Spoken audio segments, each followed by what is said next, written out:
What is a diminished chord or a diminished triad?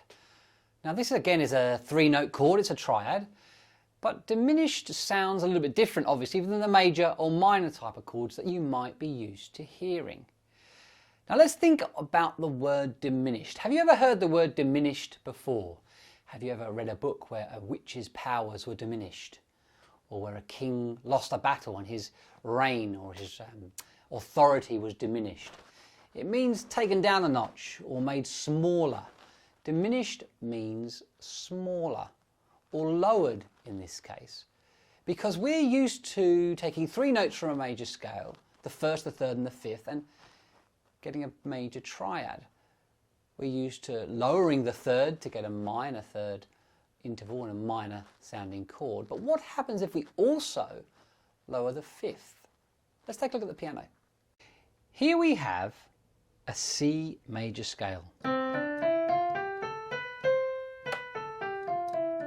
And we know if we take the first note of the scale, the third note of the scale, and the fifth note of the scale, we get a major chord.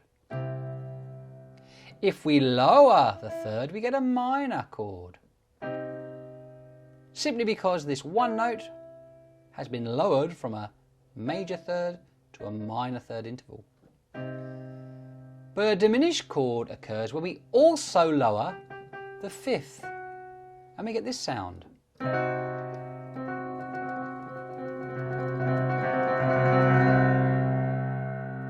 Bit of a strange sounding chord.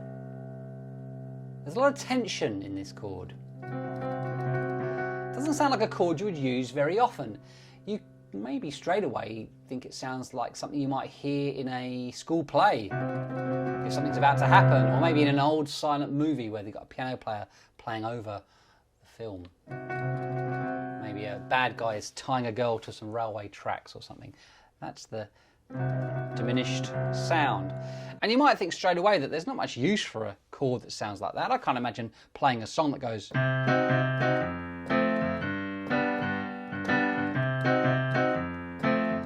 It doesn't sound like it fits, it sounds wrong. But that's because there's a skill in using a diminished triad.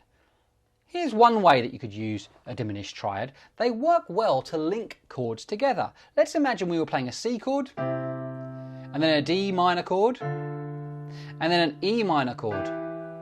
We could play.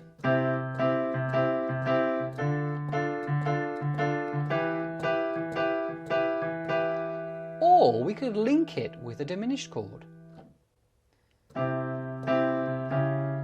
There it is. There's another one.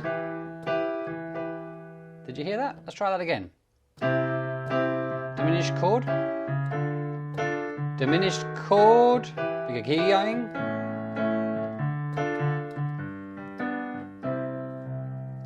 So you heard there that we squeezed in a diminished chord in between.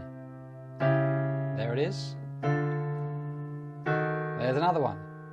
Now that's kind of sounded like maybe a bit of an old-fashioned sort of jazzy sort of, I don't know, swing song from the 40s or 50s. Surely no one uses diminished chords today, certainly not in pop music. Well, you would be surprised. Here's an example of a diminished chord used by the band Clean Bandit recently. Here's how the song could have sounded without the use of the diminished chord. No, no, no, no place I'd rather be than a no, no, no, no place I'd rather be. That would be fairly straight ahead, but they get a bit creative. No, no, no, no, no place I'd rather be. Hear that?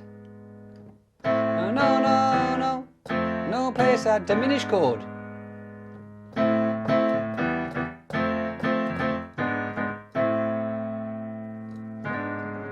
There it is. A G flat diminished chord in a Clean Bandit song. What's going on? So there you go. Diminished chord, first, flat third, flat fifth. A diminished triad.